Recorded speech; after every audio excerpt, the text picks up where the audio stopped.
나면서부터 못 걷는 자를 걷게 하고 나니까 많은 사람들이 모였습니다. 그리고 예수를 그리스도라고 믿게 되고 또 그들에게 설교할 때에 그들 예수 안에 죽은 자의 부활이 있다고 설교를 했습니다.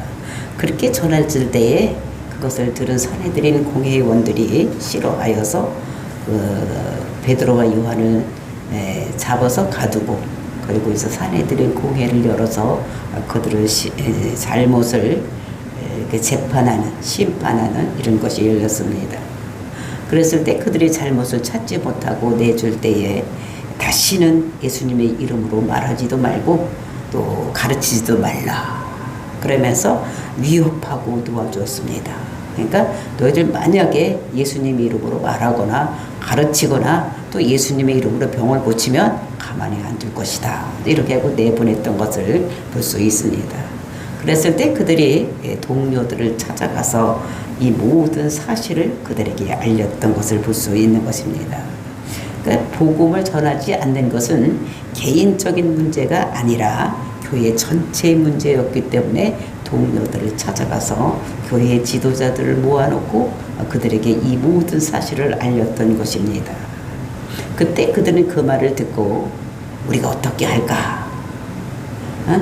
앞으로 우리가 어떻게 할 것인가 정하자고 회의를 하지를 않고 그들이 한 마음으로 기도를 했습니다. 그 기도의 대상이 누구냐? 하나님께 기도를 한 거예요. 그 하나님을 어떤 하나님이라고 그들이 믿었는가? 이 천지 만물을 지으신 하나님, 그가 우리의 주인이 되신다라는 것을 고백을 했고, 그리고 이제 그 하나님께서는 천지 우주 만물만 지어놓고 사람을 그 안에 만들어 놓고 너희들 잘 살아봐 이렇게 한 것이 아니라 모든 일을 가르쳐주고 앞으로 되어질 일도 예언하시는, 그리고 모든 것에 하나님께서 역사하시는 그 하나님인 것을 하나님을 고백을 하고 그 앞에서 기도를 했습니다. 한 마음으로 기도를 했어요. 기도의 내용이 무엇이냐? 세 가지를 가지고 기도를 했는데 그들의 위협함을 굽어 살펴주시옵소서. 즉 사내들인 공회원들이 지금 위협을 하고 있는 거예요. 너희들 복음을 전하면 예수님의 부활을 전하기만 하면 너희들 가만히 안 둔다. 위협하는 것을 그렇게 굽어 보아달라고, 즉 우리를 보호해달라고 보호의 요청에 기도를 하는 것입니다. 그 다음에 두 번째로는 담대히 하나님 말씀을 전할 수 있도록 하나님 역사해달라고. 우리 마음속에 두려움이 있으면 안 됩니다. 우리 마음속에 담대함을 주시옵소서. 그러니까 베드로도 그 사내들인 공회에서 일어나서 그들 앞에서 말한 것을 보면은 담대했습니다. 그리고 지혜가 있었던 것을 볼 수가 있던 것 같이 우리가 하나님 말씀을 전할 때 이제 담대한 마음을 가지고 전할 수 있도록 해달라고 기도를 했습니다. 그리고 세 번째 기도가 하나님 권능의 손을 내밀어서 병자를 낫게 하고 그리고 마귀에게 눌린 자를 일으키는 기적과 이런 표적을 우리들에게 보여주셔서 예수님의 부활을 전하는데 정말 그들이 믿을 수 있도록 마음을 열도 있도록 이렇게 권능을 주셔서 표적과 기적이 나타나게 해달라고 기도를 했었습니다. 그러니까 예수님의 이름으로 낫게 해달라. 우리가 하는 것이 아니라 우리가 손을 얹어서 기도할 때에 우리 손과 같이 하나님의 권능이 임해서 병을 낫게 하고 그다음에 귀신을 쫓아내고 이런 표적과 기적이 나타날 수 있도록 이렇게 해달라. 왜냐하면 이들은 지금 이제 예수님의 부활을 증거해야 되는 것입니다. 그러니까 부활을 증거하려면 말로만 가지고는 안 되는 거예요. 야, 예수 부활해서 믿어 뭐 이렇게 한다고 되는 것이 아니기 때문에, 그래서 이들이 합심으로 한 마음으로 일심으로 기도했다고 우리가 어제 보았었습니다. 그렇게 기도했더니 어떤 일이 일어나느냐? 오늘 말씀 31절에 보니까 빌기를 다음에 모인 곳이 진동을 했다. 그러니까 성령의 역사가 일어난 거예요. 하나님께서 그 기도의 응답의 역사가 일어났던 것을 볼 수가 있습니다. 그 응답의 역사로 이제 교회 안에서 또는 교회 밖에서 많은 역사가 일어나는 것이 이제 오늘 우리가 읽은 본문인데, 우리는 이제 교회 안에서 어떤 일이 일어났으며 정말 베드로를 통해서 어떤 일이 증거되고 있는지를 알아보기로 하겠습니다. 정말 이런 모든 것들이 정말 우리가 기도할 때 진동이 나타나고 하나님의 역사가 나타나는 이런 모든 것들이 또 성령 충만함으로 인해서 우리가 기도할 때 병 낫고 또 많은 사람이 달려나오는 이런 역사가 저와 여러분들 삶 가운데 오늘 일어나기를 예수님의 이름으로 축원을 드립니다. 31절 말씀 보시겠습니다. 빌기를 다음에 모인 곳이 진동하더니 무리가 다 성령이 충만하여 담대히 하나님 말씀을 전하니라. 빌기를 다 했다. 이런 것을 보면 기도를 다 했다는 것입니다. 일심으로 많은 사람들이 모여서 기도를 했는데 기도가 끝나니까 어떤 일이 일어나느냐? 진동이 일어났다는 것입니다. 진동이. 진동. 그러니까 성령이 오셨다는 사인인 거예요. 여러분들도 기도할 때에 이런 진동의 역사, 사인의 역사가 일어나기를 예수님의 이름으로 축원을 드립니다. 근데 우리가 성령의 역사가 어떻게 나타나느냐? 우리가 사도행전 2장에서도 그 오순절 성령이 임했을 때 제일 먼저 나타난 것이 뭐냐? 바람 같은 성령이 임했던 것을 볼 수가 있는 것입니다. 그리고 우리가 창세기 3장을 보면 낮에 선을 할 때에 아담을 하나님께서 찾아오셨다. 이렇게 말씀하십니다. 그 선을 할 때는 그 무엇인가 하면 바람이 불 때, 낮에 바람이 불 때 하나님께서 찾아오신 거예요.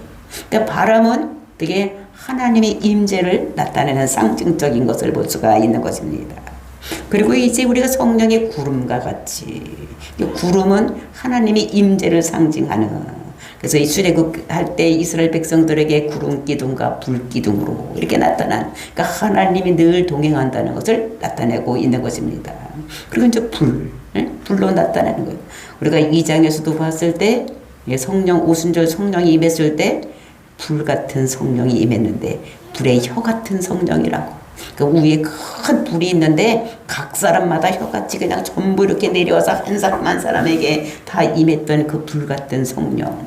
이것이 성령의 임재, 즉 하나님의 임재를 나타내고 있는 것을 볼 수가 있습니다. 그리고 오늘 여기서 나타났던 건 진동이 일어나는 거예요. 땅이 움직이는 거예요. 흔들리는 거예요. 지진이 일어나는 것 같이 움직이는 이런 일이 일어나는 것을 볼 수가 있습니다. 그래서 여기서 땅이 진동하는데 이거면 내가 여기 있다. 내가 너희들 기도를 들었다. 이런 것들을 하나님께서 그러니까 그 표시로 하나님은 영이시기 때문에 우리 눈에 보이지 않기 때문에 하나님께서 지금 내가 너희들 기도를 들었다는 것을 그 사람들에게 사인으로 주는 것이 여기서는 진동으로 주셨던 것을 볼 수가 있습니다. 그러니까 출애굽할 때도 시내산에서도 진동이 일어나서 막 땅이 움직이고 구름이 나타나고 번개가 치고 막 우레가 치고 막 이랬던 것을 볼 수가 있어요. 그러니까 구약 시대에는 하나님의 임재가 나타나면 무서운 하나님으로, 왜냐하면 그때는 아직 죄가 없어지지 않고 죄악 가운데 있었기 때문에 하나님의 임재가 나타날 때는 무서운 하나님으로 나타났습니다. 그런데 신약 시대에는 하나님께서 나타나실 때 죄가 없어졌기 때문에 하나님께서는 그렇게 무서운 하나님으로 나타나지 아니하고 믿는 사람에게 나타날 때는 하나님께서는 온유한 하나님으로 나타나는, 그러니까 바람이 불어도 막 태풍 같은 것이 불어오는 것이 아니고 어떻게 하느냐? 솔솔 어떻게 서늘한 바람같이 이런 바람으로 불어오는 거예요. 우리가 기도할 때 보면 어떻게 합니까? 선풍기도 안 틀어놨는데 옆에서 바람이 살 불어오는 걸 느낌을 들 수가 있어.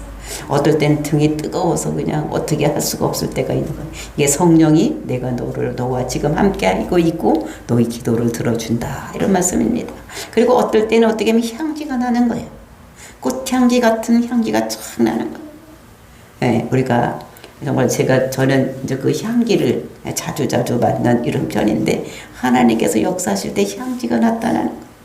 근데 그 향기가 좋아서 이거는 어떤 꽃향기도 아니고 내가 상상할 수 라이락 향기도 아니고 그렇다고 제일 이쁜 장미꽃 향기도 아니고 하여튼 그 묘한 향기가 나타나는데 그래서 그 향기가 좋아서 또 맡으려고 코를 하면 어떻게 해요? 그 향기를 맡을 수가 없는 거예요. 그래서 길을 가다가 기도할 때도 나타나고 또 이런 것들. 근데 옆에 있는 사람은 도저히 맡을 수 없는 것을 나만이 느낄 수 있는 이런 것들이 있는 거예요. 근데 이런 것들이 하나님의 임재를 우리에게 나타나 보이시는 이런 사인 것을 볼 수가 있는 것입니다. 그래서 이런 것들을 보면서 정말로 이런 하나님의 임재가 나타나는 것이 우리 신약에서만 나타나고 구약에서도 많이 나타나고 이사야서를 보면 6장에 보면 우시야 왕이 죽었을 때도 그 하나님의 임재가 성전 가득했다고 얘기를 하고 있고, 그 다음에 빌립보 감옥 속에서 사도들이 갇혀 있을 때 그들이 밤새도록 기도하고 찬양했을 때에 그 하나님의 임재가 나타나는 것을 볼 수가 있었습니다. 막 땅이 진동을 하는 거예요. 터가 막 움직이는 것을 우리가 나타내는 것을 보면서 하나님께서는 오늘도 살아 역사하시고, 하나님께서는 죽은 하나님이 아니요 산 하나님이라는 것, 예수님께서는 죽은 자가 아니라 산 자라는 것을 우리들에게 말씀하고 있는 것입니다. 그래서 그들이 기도했더니 그것이 이루어진 거예요. 하나님의 임재가 이루어진 것을 볼 수가 있습니다. 그래서 담대히 말씀을 전할 수 있도록 해주기 위해서 하나님께서 그래 내가 여기 있다고 하나님께서 자기를 나타내 보이시는 이런 것들인 것을 보고, 정말로 저와 여러분들이 기도할 때에 하나님의 임재를 느끼고 하나님의 뜻을 기릴 때에 정말로 하나님께 기도하는 모든 기도의 응답을 받는 저와 여러분이 되시기를 예수님의 이름으로 축원을 드립니다. 그 다음에 32절 보니까 믿는 무리가 한 마음과 한 뜻이 되어 모든 물건을 서로 통용하고 자기 재물을 조금이라도 자기 것이라 하는 이가 하나도 없더라. 우리가 이제 이것을 보면 그럼 오늘날도 이렇게 다 해야 되는가 막 이런 것들을 듣고 있는데, 이것을 우리가 덩어리로 봐야지 됩니다. 그래서 우리가 37절서부터 5장 16절까지를 보면은 31절서 5장 11절까지는 어떻게 했냐면 성령 충만한 결과로 교회에서 어떤 표가 나타나는가를 얘기를 하는데, 이제 교회 안에서 어떻게 나타나고 또는 교회 밖에서는 어떻게 나타나는가를 우리들에게 말씀을 하고 있는 것입니다. 교회 안에서 성령 충만하니까 한 마음이 되는 거예요. 성령 충만, 성령님은 모두가 하나 되게 하는 영입니다. 그러니까 부부가 하나가 돼가고 교회가 하나 되게 하고 하여튼 형제가 하나 되게 하고 모든 것이 하나 되게 하는 영이 성령입니다. 근데 사단의 영은 분리의 영이요. 그래서 나누어지게 하는 거예요. 부부도 하나 되게 하지 못하게 하고 자꾸 이혼하라고 하고 뜻이 다르게 하고 이렇게 하는 게 사단의 역사인 것을 우리가 알아야지 되는 것입니다. 사단의 역사가 있다는 것을, 교회 안에는 반드시 성령의 역사도 있는가 하면 반대로 사단의 역사도 있다는 것을 우리들에게 말씀하셔서, 글쎄 아나니와 삽비라 이거는 사단의 압제바의 노릇을 했기 때문에 죽임을 당하는 이런 것들을 우리가 보면서 이렇게 우리가 교회 안에는 정말로 성령 충만한 사람들도 있고 또 어떻게 사단의 앞잡이 노릇하는 사람도 있다는 것을 우리들에게 말씀하시고, 성령 충만하면 어떤 결과가 나타나는 것을 우리들에게 말씀하고 있는 것입니다. 정말로 이것을 보면서 우리는 성령이 함께 하셔서 모든 사람이 하나 되게 하는, 그 다음에 가정에서도 성령 충만해서 부부가 하나 되고 가족이 하나 되는 이런 것에 앞장서야 되는 것이지, 사단의 앞잡이가 되어서 분리되게 하고 이혼하게 하고 막 이런데 우리가 그들에게 쓰임받으면 안 될 것. 그 다음에 5장 12절서부터 끝절까지는 교회 밖에서 이루어진 일이 어떤 일이 일어났는지를 말씀하고 있는 것을 볼 수 있는 것입니다. 그래서 이 사람들이 이제 너희들 나가서 예수를 전하기만 하면 너희들은 가만히 안 두겠다, 이렇게 협박이 있을 때에 그 사람들이 기도했더니 기도를 하나님께서 들으시고 진동으로 내가 여기 있다 이러면서 나타내서 말씀하시는 거예요. 그러니까 그렇게 됐을 때 교회 안과 교회 밖에서 기적이 일어나는 것을 볼 수가 있어요. 그러니까 기적이 일어나는 거예요. 교회 안에서 성령님이 역사하시면 기적이 일어나고, 또 교회 밖에 나가서도 교회 밖에서도 기적이 일어나는 것을 얘기를 하는 것을 믿습니다. 그러니까 그들이 어떻게 기도를 했느냐, 한 마음으로 기도를 했다는 것입니다. 근데 한 마음 되기가 그렇게 쉽지를 않습니다. 우리가 사랑한다고 같이 사는 부부도 한 마음 되기가 쉽지가 않은데, 지금 이 예루살렘에 있는 교회는 얼마나 된다 했습니까? 약 한 15,000명, 12,000 내지 한 15,000명 정도 되는데 이 사람들이 한 마음이 되기가 그렇게 쉬운 것이 아닙니다. 그 쉬운 것이 아니야. 우리 식구가 지금 6식구인데 6식구가 한 마음이 되기가 쉬운 것이 아니에요. 부부도 일심동체라고 하는 부부도 한 마음이 되기가 쉽지 않은데 이 한 15,000명 되는 사람들이 어떻게 되냐면 한 마음으로 기도를 했다는 것입니다. 그래서 성령 충만하니까 하나가 되는 거예요. 성령이 오시니까 하나가 되는 것이지 사단이 오면 애들 뿔뿔이 흩어지게 하는 거예요. 15,000가지 생각을 하게 하는 거예요. 그런데 성령이 오니까 그 15,000명이 하나가 돼서 일심으로 기도하게 하는, 그래서 하나님께서 그거를 하나 되게 하는 이런 놀라운 역사가 일어나는 것입니다. 그래서 하나가 되면 그들이 성령 충만을 받고 하나님의 뜻을 이룰 수 있는 이런 것이 되는 것을 우리들에게 말씀하시고, 사단은 항상 분리를 하는 거예요.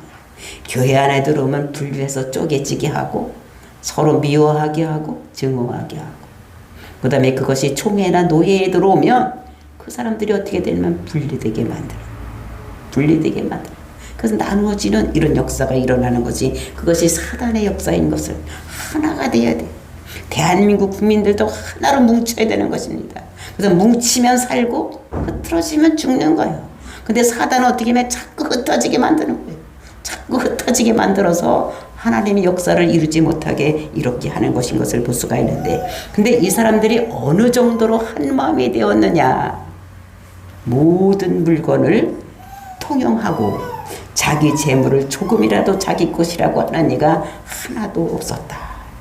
모든 것을 통용을 했다는 것, 모든 물건을 통용을 했다는 것. 네가 쓰는 거 내가 쓰고 내가 쓰는 거 너도 쓰고 다 같이 나누어서 썼다는 것을 얘기를 하고, 다 자기 것이라고 하는 사람들이 없다는 것입니다. 이와 비슷한 공동체가 어딥니까? 가정이에요. 가정에서는 그렇잖아요. 그죠? 네 거 다 같이 쓰잖아. 이거 네 거 같이 먹고 나누고 그 다음에 없으면 주고 이렇게 하는 공동체. 그러니까 가정 같은 공동체가 어떻게 되느냐. 이 교회의 공동체가 되었다는 것을 우리가 알아야 되는 것입니다. 그러니까 이것은 성령이 임하니까 가치관이 변한 거예요. 즉 아담 이후에 타락한 인생들은 본성의 어떤 본성이 다 내 거를 갖고 싶은 거예요. 내 거. 감추고 싶고 내가 가지고 싶고, 이제 이런 것들이 무엇이냐면 인간의 본성이, 타락한 아담 이후에 타락한 모든 사람의 본성이 그런 거예요. 옛날에는 옷도 아니고 다 벌거벗었으나 아무렇지도 않았잖아요. 근데 다 감추는 거 내 거. 응? 내 거를 감추는 것을 볼 수가 있습니다. 그러니까 모든 것이 내 거, 돈도 내 거, 이렇게 되는 거예요. 그러니까 가정에서도 어떻게 됩니까? 부부가 하나로 통장을 가지고 있지 않냐고 따로따로 관리하는 사람들이 있는 거. 그러니까 둘이 나가서 월급을 타면, 일을 하면 남편은 남편 거, 여자는 여자 거, 아내는 아내 거. 그래서 둘이 같이 돈을 똑같이 내놓고 같이 쓴다고 합니다. 요새 사람들은. 우리 때는 전혀 이해할 수가 없는 거예요. 우리는 그냥 공도 한 타령으로 그냥 네 거도 내 거, 내 거도 네 거, 이렇게 우리가 썼는데, 지금 젊은 사람들은 다 어떻게 따로따로 관리를 한다는 거예요. 다 갖다 주는 것이 아니라, 남편들이 아내를 갖다 주고 아내들이 살림하는 것이 아니라 요즘은 내놓고 일부를 내놓고 쓰고 이렇게 한다는 거예요.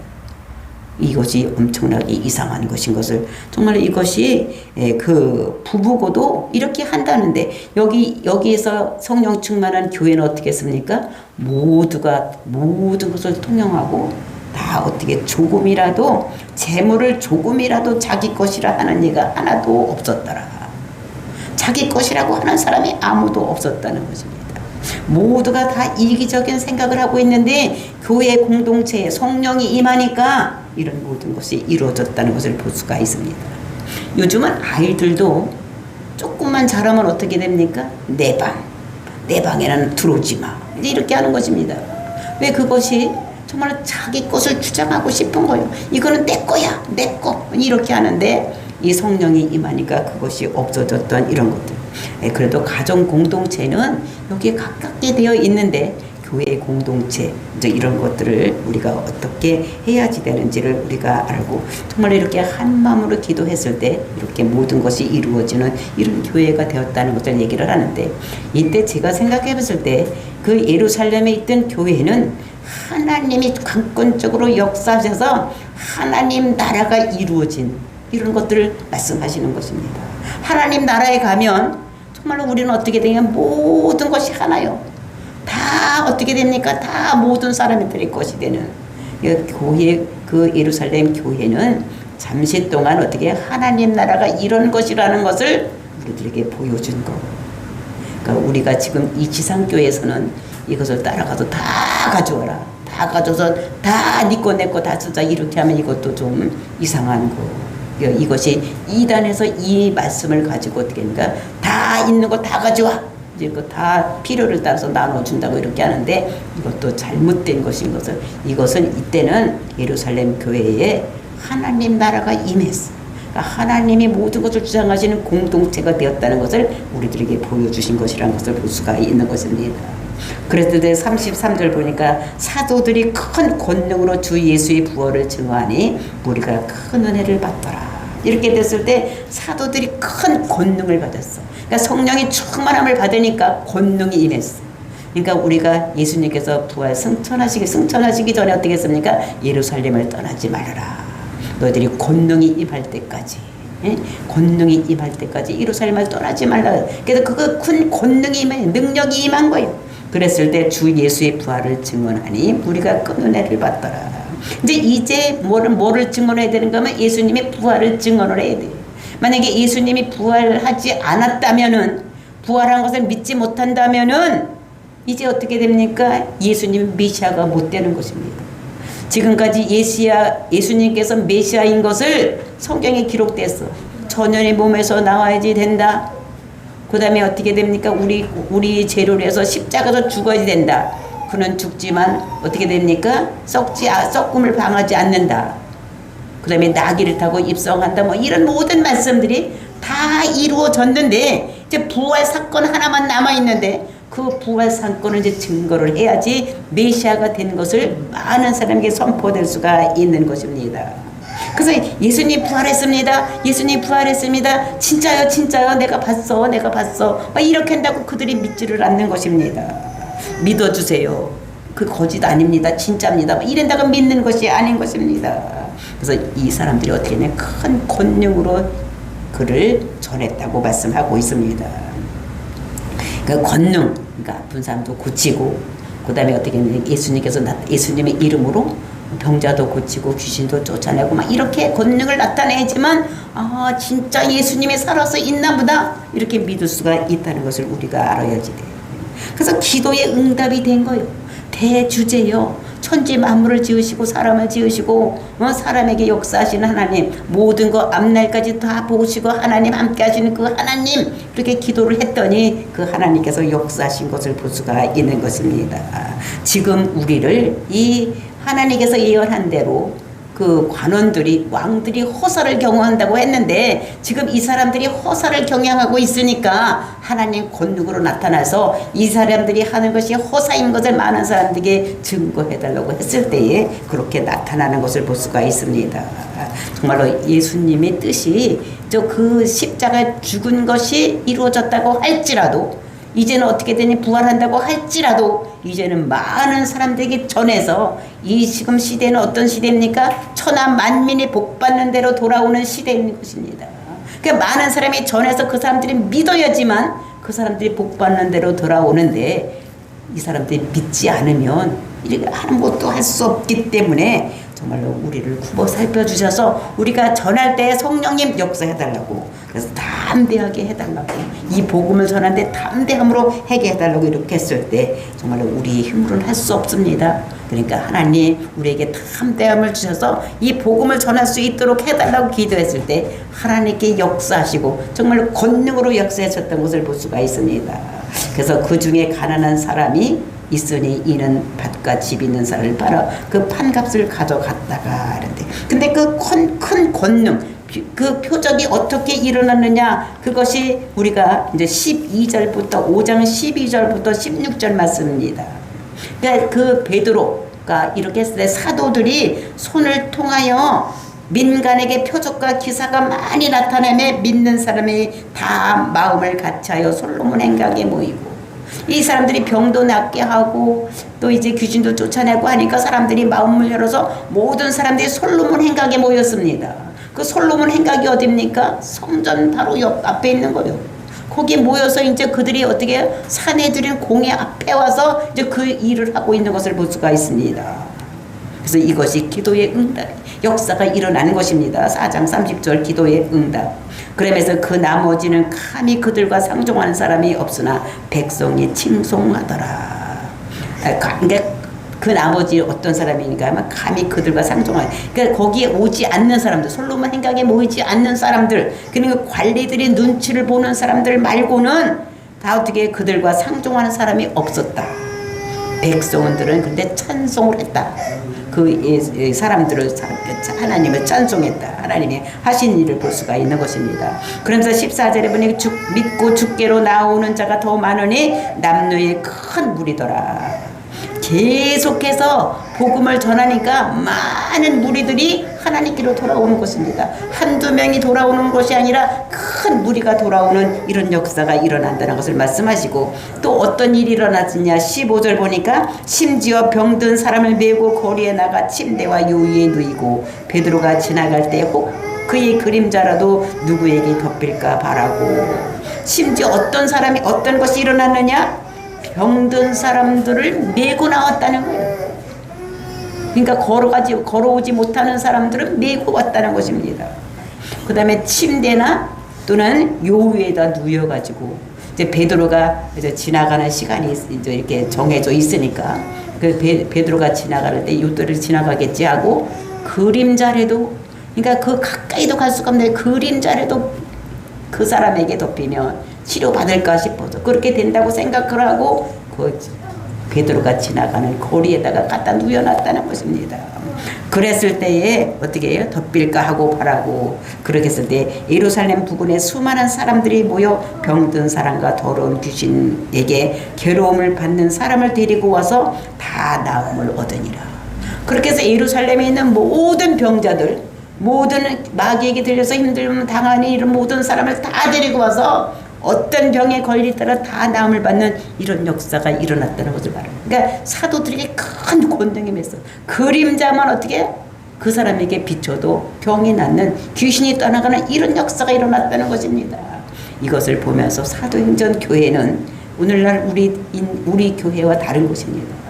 그러니까 귀신이 떠나가고 병이 낫고 모든 문제가 해결되는 성령 충만한 이런 사도들이 있었다는 것을 보면서 우리 교회, 지금은 우리나라에 있는 교회들, 그때 교회는 이렇게 대형 교회들이 없었던 것을 볼 수가 있어요. 사람들이 많이 엄청나게 한 교회에 많이 모이지도 않은 가정교회로 이렇게 있었는데도 불구하고 이런 역사가 일어났던 교회인 것을 보고, 정말로 이제 우리나라도 정말로 우리 교회도 사도행전과 같은 이런 기적과 역사가 일어나는 교회, 성령 충만함을 받아서 권능을 받아서 정말로 많은 사람들을, 죽은 사람을 살리고 병든 사람을 고치고 마귀에게 눌린 자를 일으킬 때에 뭐하는 사람들이 돌아오는 역사가 일어난다는 거죠. 처음에는 나가서 전했지만 나중에는 그 사람들이 돌아오는 이런 역사가 일어난다는 것을 우리들에게 말씀을 하고 있는 것입니다. 교회는 하나님이 주신 복을 받는데, 그리고 나만 받고 있는 것이 아니라 다른 사람들에게 나누어주는 것이 교회인 것을. 그래서 우리가 아픈 사람의 손으로서 기도도 해주고 그들 문제를 해서 기도도 해주고 이렇게 해서 그들로 하여금 교회는 다른 단체와 다르구나라는 것을 느끼게 하고, 또 우리가 그들을 위해서 기도할 때 그들이 병 고침을 받고 놀라운 역사가 일어날 때 그 사람들이 돌아오는 역사가 일어나는 것을 볼 수가 있습니다. 그러면서 이제 4장 34절을 보니까 그 중에 가난한 사람이 없으니 이는 밭과 집이 있는 자는 팔아 그 판 것을 값을 가져다가. 그 중에 가난한 사람이 없었다는 것입니다.